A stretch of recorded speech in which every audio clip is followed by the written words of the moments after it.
Nagda-diet ka ba? Narito ang mga tamang pagkain para ikaw ay pumayat.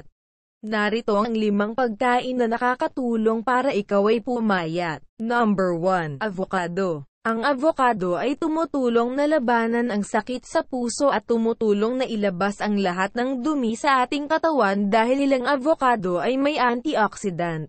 Pinapababa nito ang cholesterol ng ating katawan at nagbibigay ng mabigat na doses ng folate.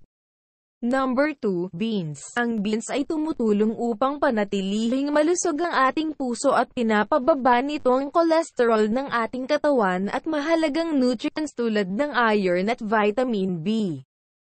Number 3. Chocolate. Ang chocolate ay maraming benepisyo sa kalusugan mula sa mga hindi ka panipaniwala na flavonoids mula sa beans. Ang mga antioxidant na ito ay tumutulong na maging malusog ang platelets ng ating dugo at pinapababa nito ang ating blood pressure.